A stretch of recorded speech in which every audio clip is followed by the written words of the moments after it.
Hi there, welcome to our channel. In this video, we will be discussing 8 home remedies for a sore throat.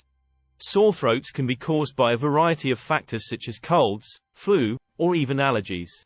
These remedies are easy to make and can provide relief from the discomfort of a sore throat. Let's get started. Remedy 1.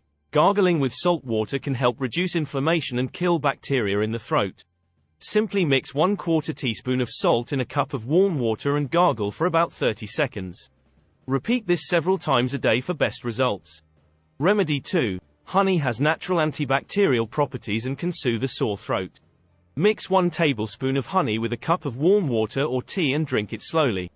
Remedy 3. Lemon juice contains vitamin C, which can help boost your immune system and fight off infection. Mix the juice of half a lemon with a cup of warm water and add a teaspoon of honey for added flavor and sore throat relief.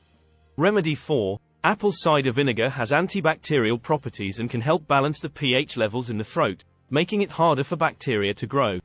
Mix 1 tablespoon of apple cider vinegar with a cup of warm water and gargle for 30 seconds. Remedy 5. Herbal tea can provide relief for a sore throat. Try teas made with ingredients such as licorice root, marshmallow root, and slippery elm bark. Remedy 6. Steam inhalation can help open up nasal passages and relieve sore throat.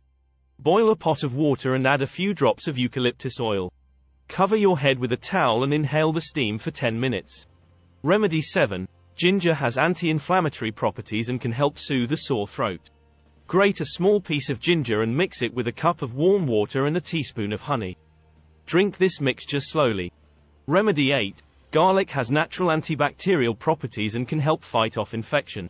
Crush a few cloves of garlic and mix it with a cup of warm water and a teaspoon of honey. Drink this mixture slowly. These are just a few home remedies that can provide relief for a sore throat. Remember to drink plenty of fluids and get plenty of rest to help your body heal. If your sore throat persists or is accompanied by other symptoms, it is always best to consult a doctor. Thank you for watching and we'll see you next time. Please remember to like, share and subscribe.